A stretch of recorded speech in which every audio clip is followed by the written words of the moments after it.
Greetings, geeks and geekorellas. It is me, I am back. Once again, all of my guys have fallen down. I guess Sarah Jane and Alice can stay down. Thank you, Tormund, for staying up.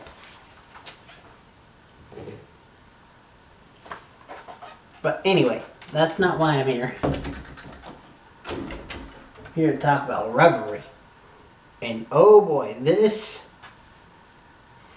was an interesting episode. I think it was maybe favorite so far. So let's get into it. First, we see, I think for the first time in the show, someone accessing Reverie from whom? But his pregnant wife walks in, and it basically seems like he's got an addiction to it. And the wife is getting ready to sue the company that makes Reverie. And so,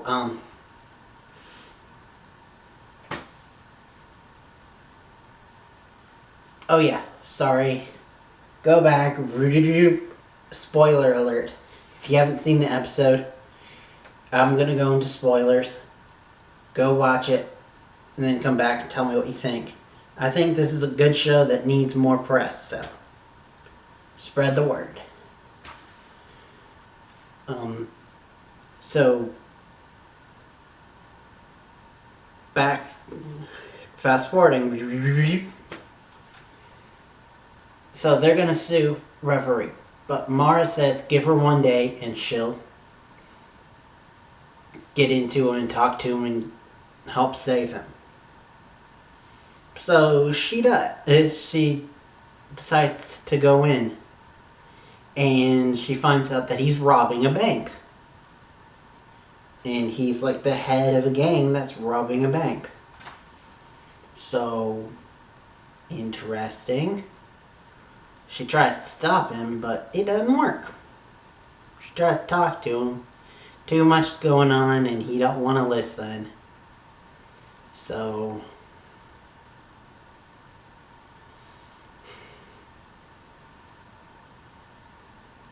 she then talks to dude from Lost, which I don't remember his name. I do now remember that David Haywood plays Hank. So, one step forward. But anyway, she talks to the dude from Lost. He says, why not try the red method? Go against what your instinct says. And so she does. And tries to make him come to her. And she even takes an armored car.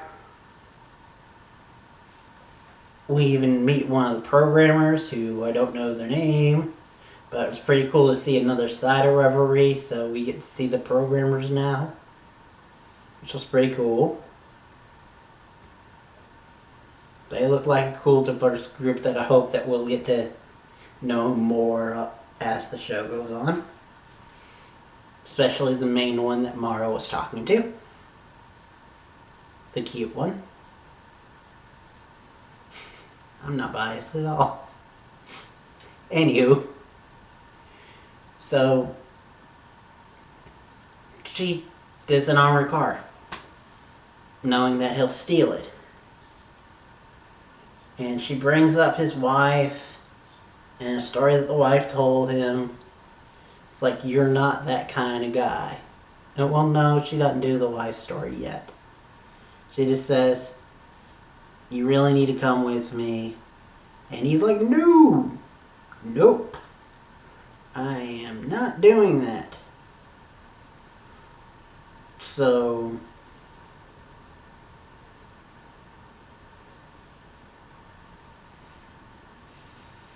Um,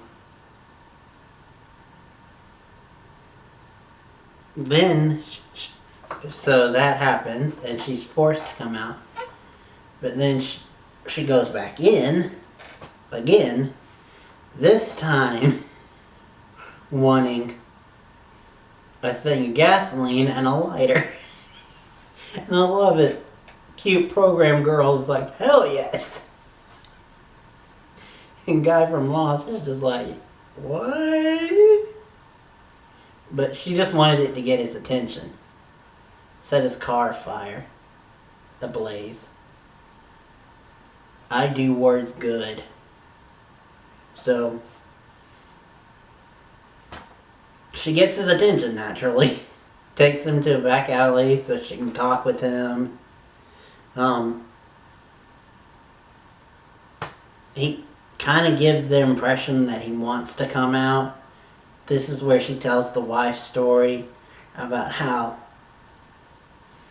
when her mom was sick, he stayed in the hospital for a month helping her. And that he's the go-to reliable guy. Why is he doing this? And he kind of gives off the impression that he wants to. But then we hear a motorcycle come in, and someone ghost riders the hell out of him, and takes him, chains him by the neck, and drags him off in his motorcycle. So she's like, okay, there's more going on. I need to go investigate this. So she goes and talks to the wife, finds out that the house was broken into. And so she's like, oh, okay, so that's kind of what's going on. Which, spoiler alert, even though I already said that before, it is, but it also isn't. Which was really cool, and I liked the interesting twist. Because after finding out about the wife and all, she goes back in and talks to him and finds out that it's not because he's scared. It's because he's ashamed because he was scared. And because the guy is apparently part of a gang, and so he came back and put a gun to his neck and said, if you talk to the police, I will kill you and your family. And he's like, no. And so he freaked out, and that's why he didn't want to do it. But thanks to Mara, the police have the guy, but the husband needs to come out, not only for his wife and future kid, but also to testify, because the guy will not face any justice, and the police have to let him go if the husband doesn't testify. And he has to be out of Reverie to testify. So he says okay and comes out, and the police do this weird, unorthodox, out of the station,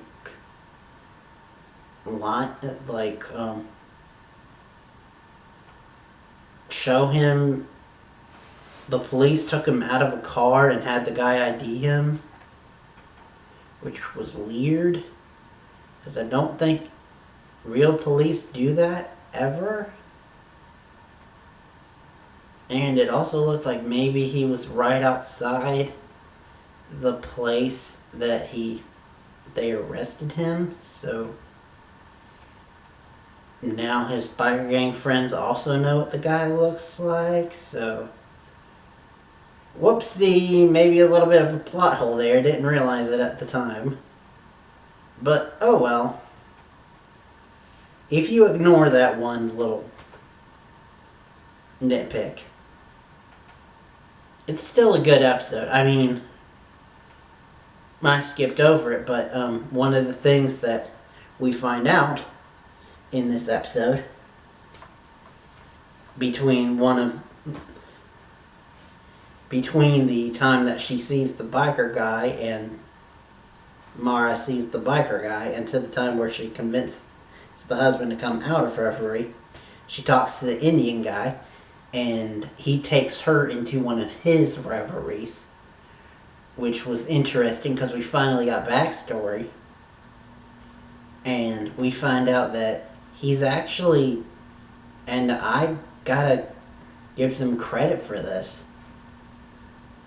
a long-time sufferer of anxiety and panic attacks, which it's cool to see a TV character actually admit to it and address it. But then again, they kind of minimalized it, saying that it was just because of his drunken asshole father. And that he realized through talking with Reverie that he was just an old bitter man who had a family that he didn't want.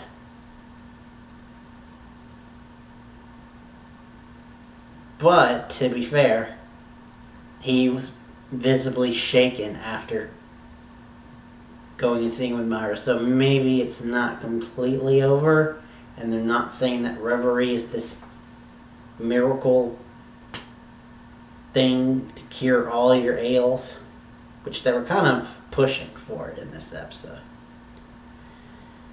But anyway, we also had a subplot with Hank, who did some more investigating and finds out like what her actual like hallucinations are of, and finds out that it's of her niece, and basically says, I think it was a mistake taking you in. And she's like, no, do not take this away from me. I have not felt this helpful in a while. Please. And he's like, okay. But you gotta take your antipsychotics. Or whatever they were that the guy subscribed to or prescribed. And so she's like, okay, and so she takes them, and then she tries to address one of her fears because the guy did it, so she tries to follow in his footsteps and do something that she's never done since the incident. It wasn't an accident, the asshole killed him. Since the incident. And so she drives down the street, which is something that she's never done. She goes into the house. The house is unlocked. It's empty. And then in the middle of one of the rooms is the niece. But this is after taking the pills. And then the niece says that this is happening for a reason. And then the walls start to glitch out like it's in Reverie. And you're like, what the fuck? So, whoa. Okay. This episode took 2 left turns because I totally forgot to say this, but with the subplot with the guy from Lost, we find out that the actual program of Reverie is smart enough that sometimes it will manifest things that you need that you didn't know that you needed.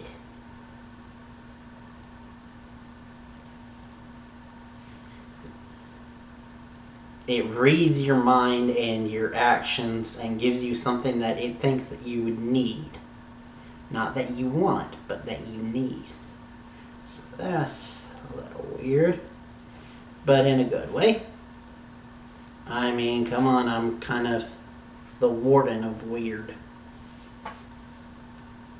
Huh, that's an interesting tagline.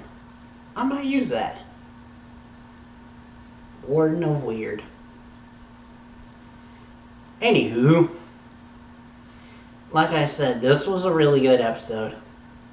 And next week they're going like full into the side effects and hinting that there's maybe a bigger mystery going on, which I fucking knew. And I called it. I think there's someone else. Someone else who's like hacking Reverie. And I think that there's bigger mystery going on. Can't wait to see it. Can't wait to watch more, but before we do that, we've got tomorrow Cloak and Dagger, and then the next week is the finale of Supergirl. Season 3 finale. It's not an ending. And hopefully Reverie won't end either this season. But you never know. But for real this time, this is it for me. See you tomorrow. Till next time, and beyond.